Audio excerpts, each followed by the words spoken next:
Next question niya po ay, sabi dito, ang sabi ni Pablo sa Roma, kayong mga Hudyo na nagpasakop sa ilalim ng kautusan, sa kautusan din kayo hahatulan at husgahan. At Roma 2:12 hanggang 13. Ang tanong ngayon, anong pakinabang mo sa ilalim ng kautusan kung hahatulan at husgahan ka rin pala? Oh. Tapos, pangatlong tanong, kung ang mga hintil ay walang kautusan, hahatulan din pala sa kahalikasan. Oh, yun. Sige, Brother Gomer. Ayan. So, basahin muna natin, Brother Johnson, kasi may napansin ako rito. Ang sabi niya kasi, sabi raw ni Pablo sa Roma, kayong mga Hudyo na nagpasakop sa ilalim ng kautusan. Wala po yun eh. Wala po dito sa talata ng Roma 12 at 13. Gumawa siya ng sariling ano. Oo. Basahin po natin yung talata, Roma 2:12 at 13. Ganito po ang sinasabi, mga kapatid. Sapagkat ang lahat ng nangagkasala ng walang kautusan ay mga papahamak din naman ng walang kautusan. At ang lahat na nagkasala sa ilalim ng kautusan ay sa kautusan din sila hahatulan. So maliwanag po yung pagkakabanggit ni Apostol Pablo. Ang sabi niya, tingnan po ninyo, gusto kong ipapansin sa inyo, mga kapatid. Kasi kung hindi nyo masyadong titingnan yung talatang ito, nakaka-confuse. Pero kung iyo pag-aaralang mabuti, maliwanag yung ibig sabihin ni Pablo. Pansinin po ninyo, ha? Sapagkat ang lahat ng nangagkasala, okay, nang walang kautusan. Parang illogical, Brother Johnson, hindi ba? Paanong magkakasala kung walang kautusan? Hindi ho ba, mga kapatid? Ang sabi ng unang Juan 3:4, ang kasalanan ay pagsalangsang sa kautusan. Hindi ho ba, mga kapatid? At ang sabi doon sa 5:13 ng Roma, basahin ko lang muna itong Roma 5:13. Sabi niya, sapagkat ang kasalanan ay nasa sanglibutan hanggang sa dumating ang kautusan. Ngunit, hindi ibinibilang ang kasalanan kung walang kautusan. Pero, ang sabi ni Paul sa 12, mga kapatid, sabi niya, ang lahat ng nangagkasala ng walang kautusan ay, anong mangyayari po doon sa mga taong nangagkasala ng walang kautusan? Ano ang ibig sabihin nung walang kautusan? No? At paano silang magkakasala kung walang kautusan? At ang sabi dito, mga papahamak. Mapapahamak din eh. No? Sapagkat sila'y nagkasala, pero wala silang kautusan. Ang ibig sabihin lamang nito, mga kapatid, itong mga tao na tinutukoy na Apostol Pablo, ito yung mga tao na hindi nakatanggap ng tinatawag na written law. Na katulad ng mga Hudyo na binigyan talaga sila ng Diyos, narinig nila yung tinig ng Diyos, isinulat sa libro, isinulat sa bato yung mga alituntunin, yung mga palatuntunan, yung mga kautusan ng Diyos. Samantalang itong mga tao na ito na binabanggit ni Apostol Pablo ay walang kautusan. Ang ibig sabihin, hindi po sila nakatanggap. No? Hindi po sila nakatanggap, pero ang sabi niya, nagkasala pa rin sila. Nagkasala pa rin. Bakit? Kasi kahit ikaw ay hintil, Brother Johnson, at hindi mo narinig yung utos na huwag kang papatay. Wala kang narinig. Oh, pero pumatay ka. Abay, nagkasala ka pa rin sa kautusan. At ang sabi dito, mapapahamak din naman ng walang kautusan. At ang lahat na nagkasala sa ilalim ng kautusan, ay sa kautusan din sila hahatulan. So, yung mga tao naman na binigyan ng Diyos ng kautusan mismo, at ito naman ay nagsisuway din, abay, mapapahamak din sila. So mapapansin po ninyo, pareho po yung kalagayan ng tao na nakatanggap ng written law at yung tao na walang natanggap na written law, pero nagkasala. Nakalabag pa rin sila sa kautusan. So pareho po silang mapapahamak, mga kapatid. No? Pareho silang mapapahamak. At kung itutuloy na natin sa talatang 13, sapagkat hindi ang mga tagapakinig ng kautusan ang siyang mga ganap sa harapan ng Diyos. Napansin po ninyo ito. Ang ibig sabihin, hindi yung mga binigyan ng kautusan, hindi po yung mayroong hawak ng kautusan, ang mga ganap sa paningin ng Diyos. Kundi, ang sabi niya, ang nagsisitalima sa kautusan ay aariing ganap. Ibig sabihin, wala pong bearing. Kung ikaw ay binigyan nga ng utos, kaya nga ang sabi ni Apostol Pablo rito, kung papansinin po ninyo rito sa talatang 17, ilulundag ko lang para makuha niyo yung aking pinupunto. Ang sabi niya sa 17 ay ganito, ngunit kung ikaw na may taglay na pangalang Hudyo, sabi niya, at nasasalig sa kautusan at nagmamapuri sa Diyos, at nakakaalam ng kanyang kalooban, at sumasang-ayon sa mga bagay na magagaling, palibhasay, tinuruan ka ng kautusan. So itong mga Hudyo, tinuruan sila ng kautusan. Mayroon silang written law na tinatawag. Sa talatang 19, at nagkakatiwala ka na ikaw ay taga-akay ng mga bulag. So itong mga bulag, yun yung mga hindi nakatanggap ng written law. Ilaw ng mga nasa kadiliman. Sa talatang 20, tagasaway sa mga di nakaalam. Guro ng mga bata na sa kautusan ay mayroon kang anyo ng pagkakilala at ng katotohanan. Kaya ang sabi niya sa 21, ikaw nga na nagtuturo sa iba, hindi mo tinuturuan ang iyong sarili. Ikaw na nangangaral sa tao na huwag magnakaw, ay nagnanakaw ka. So maliwanag po dito mga kapatid, na yung mga tao na hindi nakatanggap ng kautusan, kung sila po ay nagkasala sa kautusan, mapapahamak din sila. No? Kaya nga, ang sabi dito sa talatang 14, sapagkat, pansinin po ninyo, kung ang mga hintil na walang kautusan sa katutubo, ang ibig sabihin lamang nito, ay itong mga hintil ay hindi po talaga sila nakatanggap ng kautusan na katulad ng mga Hudyo. Pero hindi ibig sabihin ay exempted po silang lumabag. Bakit? Kasi nga doon sa talatang 12, kapag nilabag nila yung kautusan, bagamat hindi nila ito natanggap, abay mapapahamak din sila. Yun po yung ibig sabihin nitong talatang ito. Bakit? Bakit po sila mapapahamak kung wala namang ibinigay sa kanila na written law? Kasi ang sabi dito sa talata, kung itutuloy natin, ang sabi niya, ganito, sapagkat kung ang mga hintil na walang kautusan sa katutubo ay nagsisigawa ng mga bagay ng kautusan, ang mga ito na walang kautusan ay siyang kautusan sa kanilang sarili. Alam niyo mga kapatid, kahit yung mga tao na walang written law na narinig, ay kahit po doon sa mga tribo lang halimbawa, doon sa amin sa Mindoro, yung mga mangyan alam po nila na kapag asawa na nilang kapitbahay, hindi nila pwedeng asawahin Yun yung sinasabi na kautusan na nasusulat sa kanilang puso. No? Nasusulat sa kanilang puso yung bagay na yun.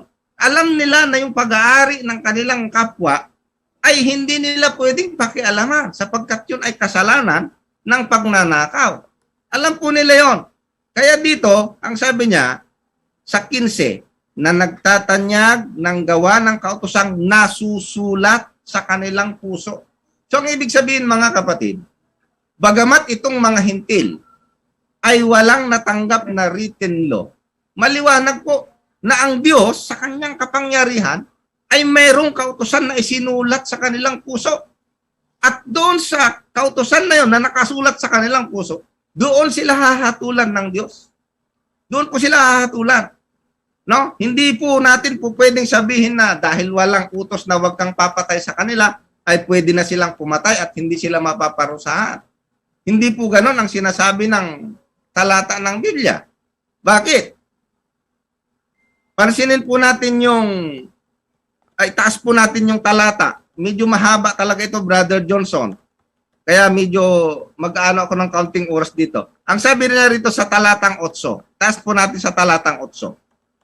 Datapwat, sabi niya, ang mga sapalaaway at mga hindi nagsisitalima sa katotohanan, kundi bagkus nagsisisunod sa kalikuan ay ang kagalitan at kapuutan, kapighatian at kahapisan at sa bawat kaluluwa ng tao na gumagawa ng masama, ng Hudyo una-una at gayon din ng Grego. Kita niyo po, pati Hudyo, pati Grego hahatulan kung sila po ay gumagawa ng masama. Sapagkat itong mga hintil, bagamat wala silang kautusan na nasusulat sa bato, sa aklat, abay meron pong kautusan na nasusulat sa kanilang mga puso. At dito po sila hahatulan ng Diyos. No? Dito po sila hahatulan ng Diyos. Bagamat alam po natin na ang Biblia ay matuwid ang paghatol ng Diyos, Brother Johnson.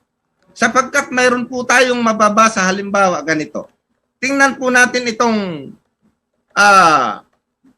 sa Mateo 11, ang talata ay umpisa natin sa talatang 20. Nais kong ipapansin po sa inyo ang talatang ito. Sapagkat ang Diyos ay justice.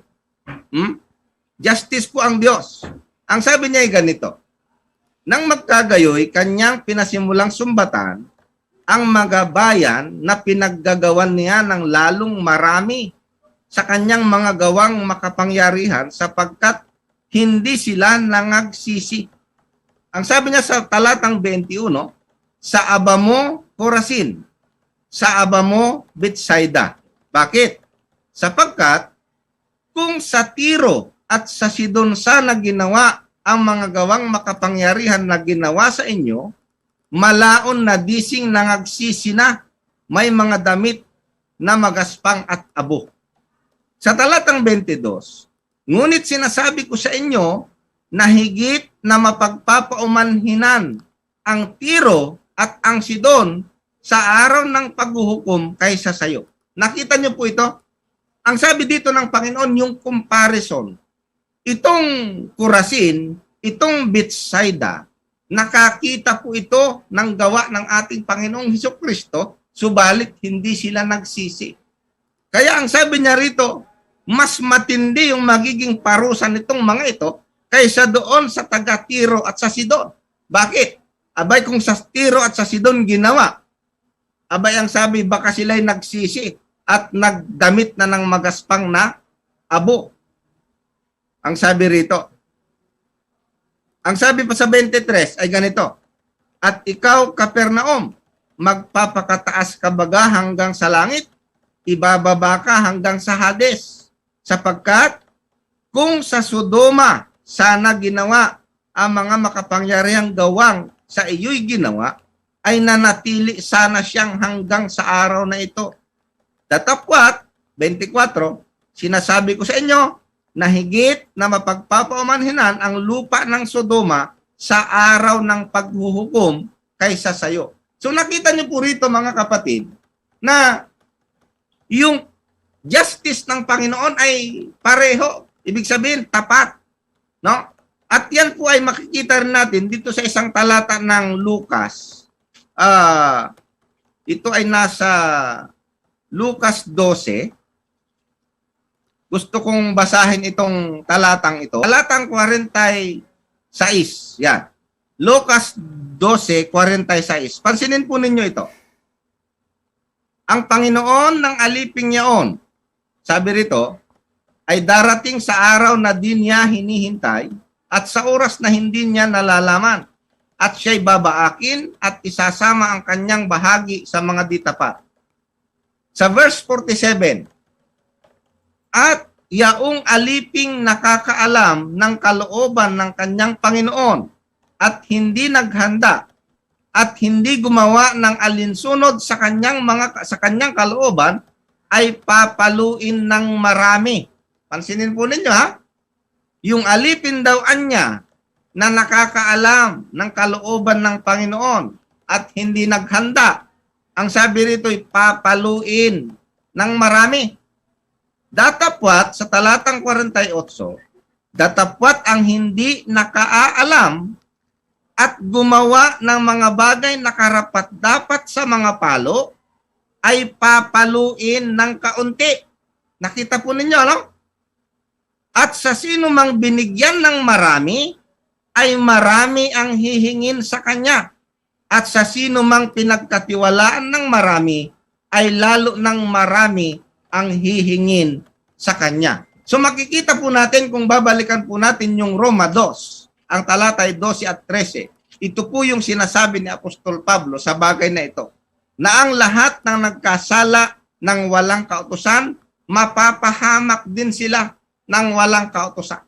At yung mga nagkasala naman, na binigyan na mismo ng kautusan, ay lalong mas matindi ang parusa nito, Brother Johnson, sapagkat sila mismo ang tumanggap sa kautusan, subalit hindi nila ito sinisunod.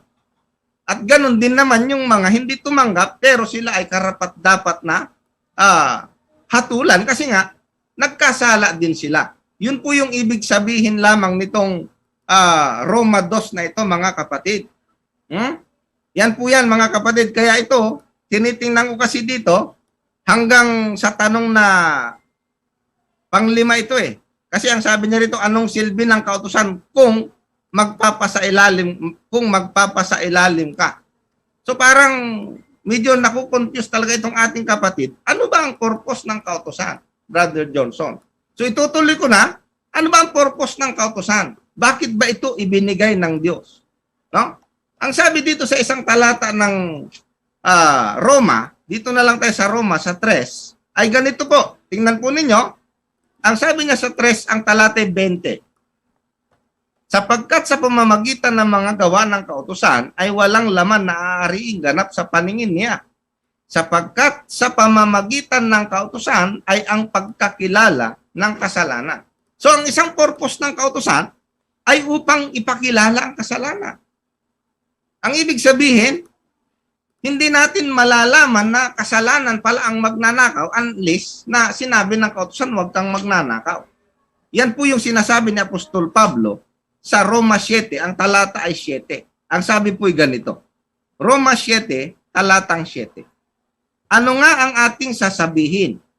Ang kautusan bagay kasalanan? Sabi po niya, huwag nawang mangyari. Datapwat, hindi ko sana nakilala ang kasalanan kundi sa pamamagitan ng kautusan.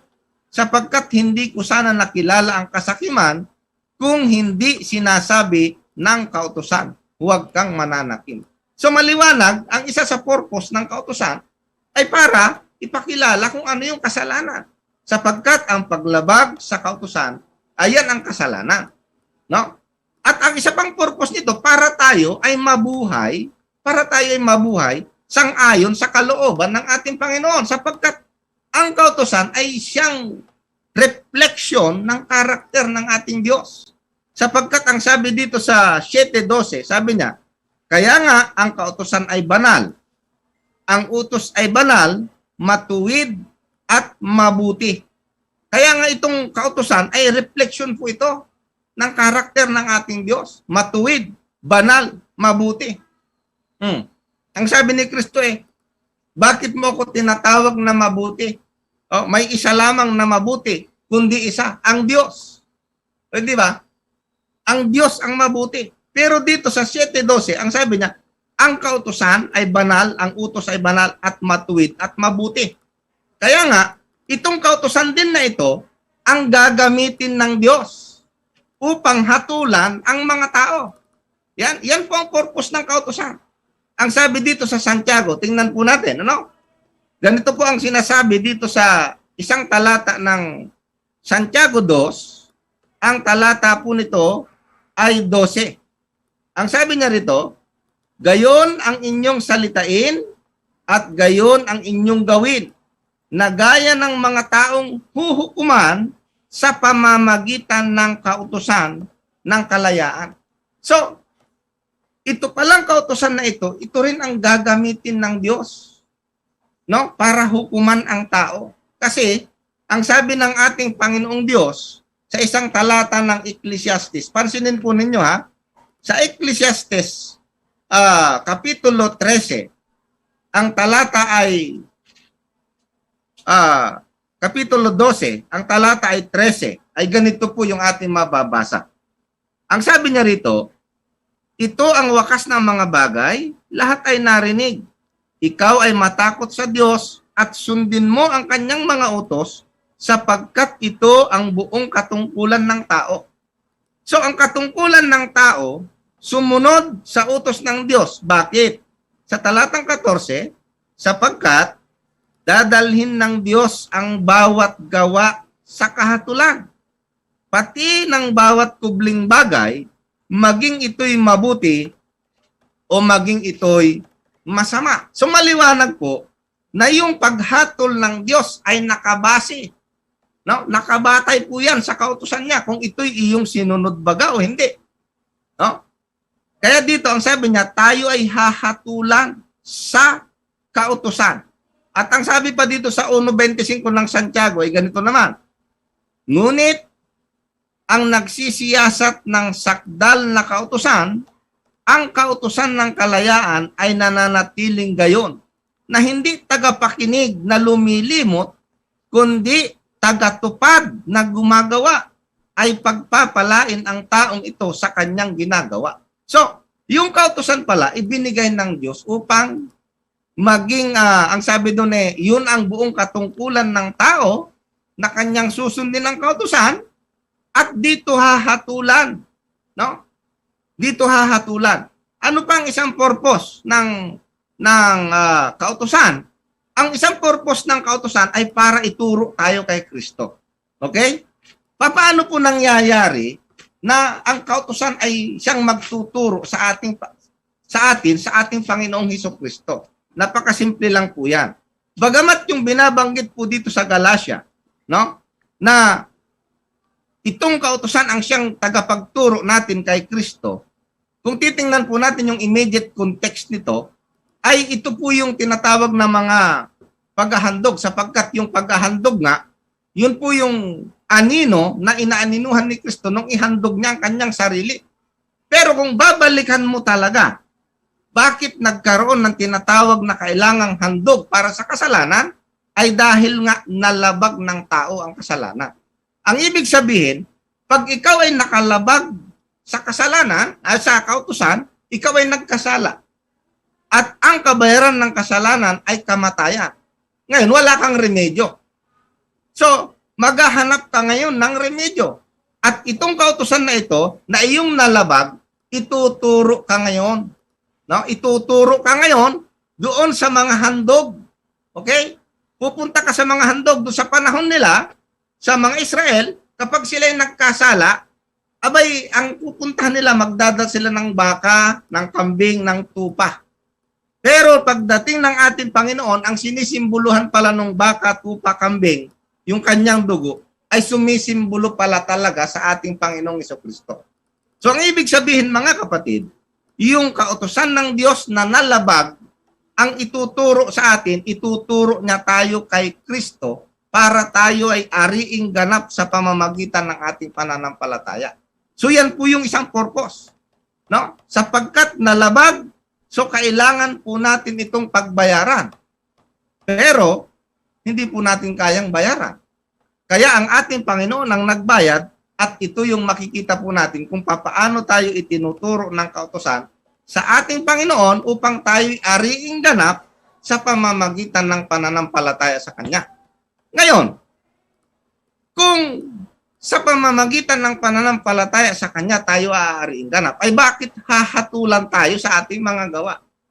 Napakasimple lang po kung babalikan po ninyo. Sapagkat nga ang sabi niya, hindi yung tagapakinig ang aariing ganap, kundi yung sumusunod.